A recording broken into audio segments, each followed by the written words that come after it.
अभी जब मेरा श्री कृष्ण से संवाद चल रहा था, मैं देखता हूँ कि इन मृतकों में से एक व्यक्ति की पत्नी का बयान आता है जिसमें वह कह रही है कि हम नहीं चाहते कि कोई किसी से नफरत करे। लोग मुसलमानों के खिलाफ जा रहे हैं, हम ये नहीं चाहते। ये सुनने के बाद मेरा सर चकराने लगा। ऐसा कैसे हो सकता है जिसके पति को आतंकवादियों ने उसका धर्म पूछकर गोली मार दी हो, उसकी पत्नी ऐसा कैसे कह सकती है? मैंने केशव से पूछा, ये कैसे संभव है कि किसी की पत्नी अपने पति के हत्यारे को क्षमा कर दे? हमारे यहाँ तो छतरानियाँ अपने पति को यमराज से भी वापस ले आती थी। केशव बोले, हे पार्थ, जिनको शत्रुबोध ना हो उनके साथ ऐसा ही होता है। शत्रुबोध, ये क्या होता है केशव? केशव बोले, हे पार्थ, शत्रुबोध का अर्थ शत्रु की पहचान या शत्रु का ज्ञान। ये शब्द संस्कृत के दो शब्दों से मिलकर बना है। शत्रु जिसका अर्थ होता है दुश्मन, विरोधी, और बोध का अर्थ होता है ज्ञान, समझ या पहचान। इसलिए शत्रुबोध का तात्पर्य उस क्षमता या जागरूकता से है जिसके द्वारा कोई व्यक्ति या समूह अपने विरोधियों या शत्रुओं को पहचान सकता है, उनकी मंशाओं और उनके कार्यों को समझ सकता है और उनके संभावित खतरों का आकलन कर सकता है। व्यापक अर्थ में शत्रुबोध केवल व्यक्तिगत दुश्मनी तक सीमित नहीं है, बल्कि यह उन ताकतों, विचारधाराओं या संस्थाओं की पहचान को शामिल करता है जो किसी व्यक्ति, समूह, समाज या राष्ट्र के हितों के प्रतिकूल हो सकती हैं। किसी समुदाय या राष्ट्र को अपने अस्तित्व और हितों की रक्षा के लिए अपने संभावित शत्रुओं को पहचानने और उनसे सतर्क रहने की आवश्यकता है। आज हिंदुओं को शत्रुबोध का अभाव है। अरे, एक गाय के बछड़े या बकरी के बच्चे या किसी कुत्ते के सामने तुम एक शेर का हूबहू पुतला ले जाकर तो देखो, वो तुरंत भाग जाएंगे, जबकि उन बच्चों ने कभी भी शेर को प्रत्यक्ष रूप से नहीं देखा होगा, क्योंकि उनको शत्रुबोध होता है। उनके अंतर्मन में शत्रुबोध का भाव भरा हुआ है।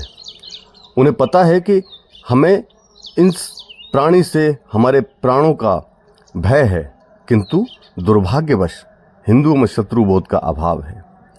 मैं बोला, केशव, हिंदू तो सदैव से वीर रहे हैं, एक से बढ़कर एक योद्धा हुए हैं, न केवल द्वापर में बल्कि कलयुग में भी, जिन्होंने इन मुस्लिम आक्रमणकारियों से युद्ध लड़े हैं। फिर भी इनको शत्रुबोध क्यों नहीं है?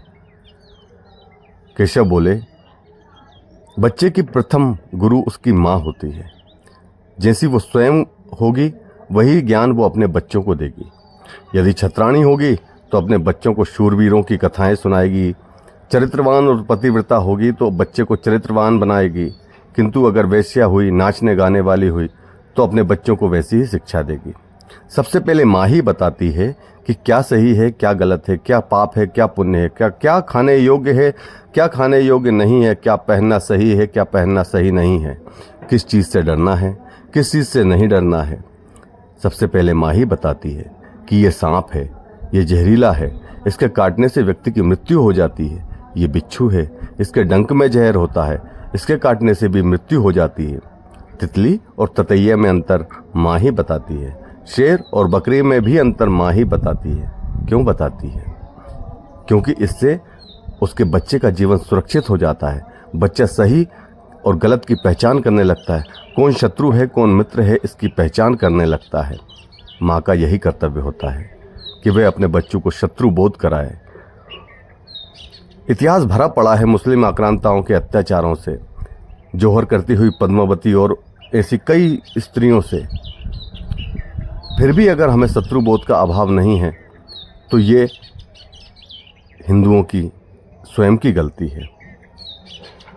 इतना सब कुछ जानने के बाद भी अगर माँ अपने बच्चे को जोधा अकबर के मनगढ़ंत प्रेम की कहानी सुनाकर मुसलमानों को अपना भाई, अपना हमदर्द बताएंगी, तो बच्चे के मन में शत्रुबोध उत्पन्न कहाँ से होगा? हे पार्थ, भारत में लगभग 80% सांप गैर जहरीले होते हैं, जबकि 20% ही होते हैं जिनके काटने से व्यक्ति की मृत्यु हो जाती है।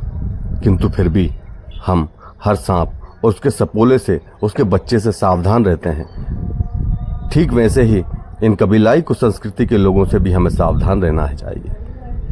अगर शत्रुबोध का इतना ज्ञान भी आपने अपने बच्चों को दे दिया तो ये ज्ञान जीवन पर्यंत उनकी रक्षा करेगा, उनकी रक्षा करेगा, उनकी रक्षा करेगा।